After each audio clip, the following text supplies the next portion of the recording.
Most people assume that when you rent an apartment, you know exactly what you're getting. Every room is listed, every space is accounted for. At least, that's what Daniel thought when he moved into apartment 3B. The place was small but cheap, suspiciously cheap for a building that sat only a few blocks from downtown. The landlord, a quiet man named Mr. Halverson, had shown him around quickly. Living room, kitchen, bathroom, bedroom, everything looked normal enough. Daniel signed the lease that same afternoon. The first night in the apartment felt peaceful in a way he hadn't experienced in months. The building was old but quiet, the kind of quiet that made it easy to believe you'd finally found somewhere safe to rest. It wasn't until the second night that Daniel noticed the door. It sat at the very end of the hallway, painted the same dull beige as the walls. At first glance, it blended in so well it almost looked like part of the wall itself. But Daniel was certain that door hadn't been there during the tour. He tried the handle, locked. At first, he assumed it was a storage closet, but the handle wasn't shaped like a closet door. It was a full bedroom handle, solid and heavy. The next morning, he mentioned it to the landlord. Mr. Halverson's reaction was immediate. His smile disappeared. "That room isn't part of your unit," he said quickly, "just old building storage." Daniel asked for the key. The landlord shook his head. "No reason to go in there." Something about the way he said it made Daniel uneasy. For the next few nights, the door stayed closed. Daniel tried to ignore it until the noises started. The first sound came around 2:30 in the morning, a slow, dragging noise, like someone moving furniture across the floor. Daniel sat up in bed, heart thumping. The sound came from the hallway, more specifically, from behind that locked door. He stepped out of bed and walked toward it slowly. The hallway light flickered faintly overhead. The door was still shut, but the sound inside stopped the moment he got close. The next night, it happened again. This time it sounded like footsteps, slow, uneven footsteps pacing across the floor behind the door. Daniel knocked once. The footsteps stopped instantly. The silence on the other side felt aware. The next morning, he asked the landlord again. This time, Mr. Halverson looked annoyed. "There's nothing in that room," he said. "Old pipes make noise." But Daniel had lived in enough old buildings to know what pipes sounded like. Pipes didn't walk. The third night, Daniel couldn't sleep. The noises were louder now, not just footsteps, something heavier. A dull thud, then another, like someone bumping against the walls. At around 3:00 a.m., he stepped into the hallway again. The door looked different. The handle was slowly moving, not turning fully, just twitching slightly like someone on the other side was testing it. Daniel backed away, but curiosity eventually pushed him forward again. The next day, he stopped by the building's maintenance room and borrowed a small screwdriver. That night, he waited until the building fell silent. Then he unscrewed the door handle. The mechanism slipped loose in seconds. The door creaked open. The smell hit him first. Not rot, not mold, something worse. The stale smell of a room that had been sealed shut for years. Inside was a bedroom, a normal bedroom at first glance, a mattress on the floor, a chair in the corner, and dozens, maybe hundreds of photographs taped across every wall. Daniel stepped inside slowly. The photos were all of people, men, women, couples, families. Each photo had a small note written beneath it. Apartment numbers, dates, names, and one word, tenant. Daniel realized what he was looking at. Every person in those photos had once lived in the building. Former renters, former neighbors. Some photos looked decades old. Others were recent, very recent. Then he noticed the last wall. At the center was a photograph taped slightly crooked. The ink beneath it still looked fresh. Daniel leaned closer. His stomach dropped. The picture showed him sleeping in his bed. Taken from the hallway doorway, the note beneath the photo read, Solid 3B, current tenant.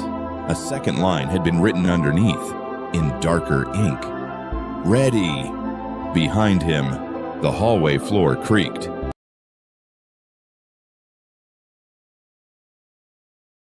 Most houses have one room people don't talk about. Sometimes it's a basement that stays locked. Sometimes it's an attic no one ever opens. But in Tyler's house, it was a bedroom at the end of the hallway. The door was always closed, and no one was allowed inside. Tyler lived in a quiet neighborhood that looked exactly like the kind of place parents felt safe sending their kids. The houses were neat, the lawns trimmed, and the streets went silent after dark. His friends spent a lot of time there growing up. His parents were relaxed. The fridge was always full, and the basement had an old TV where they could play video games for hours. Everything about the house felt normal, except that door. The bedroom sat at the far end of the second-floor hallway. Every time someone walked past it, they noticed the same thing. It had a lock on the outside, not the inside, the outside. The first time someone asked Tyler about it, he shrugged. "Storage," he said. But the answer never sounded convincing. If it was storage, why the lock? And why did Tyler's parents always glance toward the door whenever someone mentioned it? At first, it was just a small curiosity, the kind of thing kids laugh about and forget, until the night they heard the noise. It happened during a sleepover. There were 4 of them that night: Tyler, Marcus, Devin, and Luke. They had spent most of the evening downstairs playing video games and eating junk food until Tyler's parents eventually went to bed. Around midnight, the house went quiet. The boys moved upstairs to Tyler's room and kept talking long after the lights were off. That was when Marcus heard it, a faint sound from the hallway. At first it was so quiet, he thought it was the house settling. But then it happened again, a soft scraping sound, like something slowly dragging across the floor. Marcus sat up. "You hear that?" The room went silent. For a few seconds, nothing happened. Then the sound came again. Scrape. Pause. Scrape. It was coming from the hallway, more specifically, from the locked room. Tyler immediately sat up. "Just ignore it," he said quickly, but the way he said it made the others pay even more attention. "What is that?" Luke whispered. Tyler shook his head. "It's nothing. Pipes or something." But pipes don't drag across the floor, and pipes definitely don't breathe. Because after the scraping stopped, something else filled the hallway, a slow, uneven breathing sound. Marcus felt his stomach tighten. "You hear that, right?" No one answered. They all heard it. The breathing continued for several seconds before stopping suddenly. Then came a single soft knock from inside the locked room. Luke turned toward Tyler. "Dude, what's in there?" Tyler looked pale now. "There's nothing in there." Marcus got up. Tyler grabbed his arm. "Don't." The word came out sharp, too sharp. Marcus frowned. "Why?" Tyler hesitated, then said something none of them expected. "Because he doesn't like strangers." The room went silent. Marcus laughed nervously. "Who?" Tyler didn't answer. Another sound came from the hallway. This time it was footsteps. Slow footsteps pacing back and forth across the floor inside the locked room. Step, step, step. The breathing returned, louder now, closer to the door. Marcus slowly pulled his arm free. "You're messing with us." He walked toward the bedroom door. Tyler followed quickly. "Marcus, stop." But curiosity had already taken over. Marcus reached the hallway. The door stood exactly where it always had. Plain white, locked from the outside. The breathing on the other side stopped the moment Marcus stood in front of it. The silence felt heavy, waiting. Marcus leaned closer. "Hello." No answer. He grabbed the doorknob and turned it. Locked. Tyler stood behind him now. "You need to leave it alone." "Then what's in there?" Marcus asked. Tyler didn't respond, but Luke and Devin had followed into the hallway too. Now all 4 of them stood facing the door. The breathing started again, right on the other side. Marcus stepped back slowly. "What the hell is that?" Tyler rubbed his face nervously. "I told you it's nothing." Another knock came from the door. 3 slow taps. Knock, knock, knock. Then a voice, soft, weak. "Tyler." Every one of them froze. Marcus slowly turned toward Tyler. "Was that?" Tyler's face had gone completely white. The voice came again. "Tyler, let me out." Marcus felt a cold wave move through his chest. "That's a person." Tyler shook his head. "No." Luke stared at him. "What do you mean, no?" Tyler's voice dropped.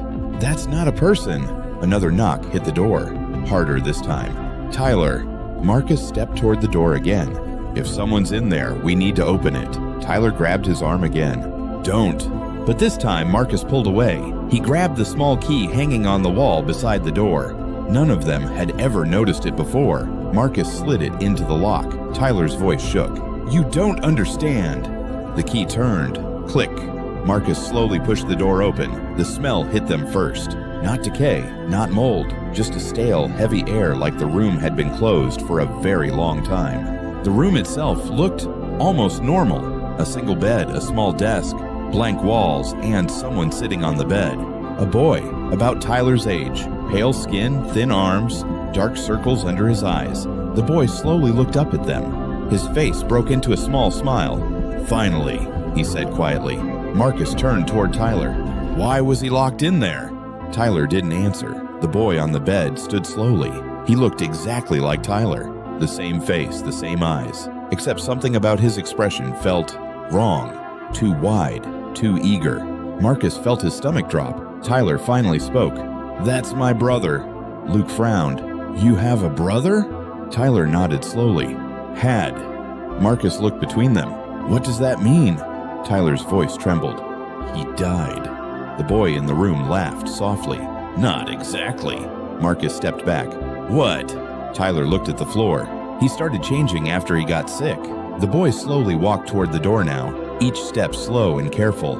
"He stopped recognizing people," Tyler continued. "He thought everyone in the house was pretending to be us." Marcus whispered, "So you locked him in here?" Tyler nodded. "Doctor said it was the safest option."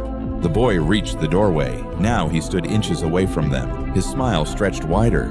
"Tyler," he said softly. "You finally let me out." Tyler's voice dropped to a whisper. "I didn't." Marcus felt a sudden cold realization.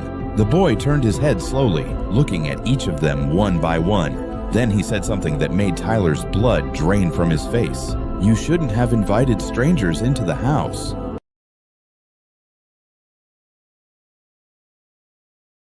The diner stayed open all night, mostly for truck drivers, night shift workers, and people who didn't want to go home yet. It sat just off the highway, glowing under a flickering neon sign that buzzed softly in the dark. Inside, the lighting was dim and yellow, the kind that made everything look a little older than it really was. Emma had been working the night shift there for almost 8 months. By then, she knew the routine. Around midnight, the regulars came in. A couple of truckers, sometimes a police officer grabbing coffee. Occasionally, someone passing through town who looked too tired to talk. But most nights after 1 a.m., the diner was quiet, almost empty. That was when she first noticed him. He came in a little after 1:30. The bell above the door chimed softly as he stepped inside, moving slowly, like someone who had nowhere urgent to be. He looked normal enough at first glance, mid-40s maybe, dark jacket, clean but worn clothes. He didn't smile or nod when he walked in. He just scanned the diner briefly, then walked straight to the same booth every time. The booth in the far corner, seat against the wall, the one that gave a clear view of the entire room. Emma grabbed a coffee pot and approached. "What can I get you?" The man looked up briefly. "Just coffee." His voice was calm and quiet, nothing strange about it. Emma poured the coffee and placed the mug in front of him. "Anything to eat?" He shook his head. "No." Then he just sat there, hands folded around the mug, watching. At first, Emma assumed he was waiting for someone, but nobody ever joined him. And he didn't use his phone. He didn't read. He didn't even look out the window. He just watched the room. Sometimes his eyes followed customers as they moved. Other times he seemed to be studying them, like he was memorizing something. After about 40 minutes, he would finish his coffee, leave cash on the table, and walk out. No conversation, no goodbye, just silence. The next night he came back. Same time, same booth, same order, just coffee. Emma noticed something else the second night. He wasn't watching everyone. He was watching one person. A young guy sitting at the counter that night, wearing a mechanic's uniform. The man in the booth watched him the entire time. Every time the mechanic laughed or spoke to Emma, the man's eyes followed him. The mechanic finished his food around 2 a.m. and left. The man waited another few minutes, then stood up and walked out after him. Emma didn't think much of it at the time. People leave diners all the time. But the next night, the man returned again.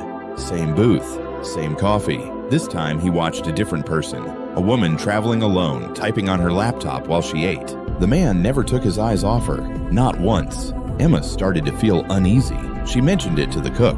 "Corner booth guy's kinda weird." The cook shrugged. "People are weird." But Emma started noticing a pattern. Each night, the man focused on one customer, always one, never two. He would watch them the entire time they stayed, then leave shortly after they left. After a week, curiosity started turning into something heavier, something uncomfortable. Then one night, the pattern broke. The man came in as usual, sat in the same booth, ordered the same coffee. But this time, he watched Emma. Not the customers. Not the room. Just her. The entire night. Every time she walked past, his eyes followed her, not aggressively, just patiently, like he was waiting. Emma tried to ignore it, but the feeling crawled under her skin. Around 2:15 a.m., the diner emptied out. The last customer left. Now it was just Emma, the cook in the back, and the man in the booth. Emma wiped down the counter slowly, pretending not to notice. Eventually, she walked over. "Fais sûr. Refill?" The man looked up at her. For the first time, he smiled. A small, thin smile. "Yes." She poured the coffee. The silence between them felt heavy. Then he said something unexpected. "You work here every night." Emma hesitated. "Most nights." "You close?" "Usually." He nodded slowly like he had confirmed something. Then he reached into his jacket and placed something on the table. A photograph. Emma glanced down. Her stomach tightened. The photo showed the inside of the diner. Taken from the corner booth, it showed the counter, the coffee machines, and Emma standing behind the register. But the picture looked old. The uniform she was wearing in the photo was one she had stopped using months ago. She looked up at him. "What is that?" The man didn't answer immediately. Instead, he reached into his jacket again and pulled out a small stack of photographs. He spread them across the table. Emma felt her chest tighten as she looked at them. Each photo showed a different person. Customers.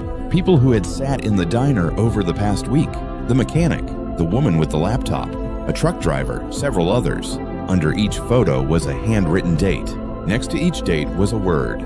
Gone. Emma felt cold. "What is this?" The man looked at her calmly.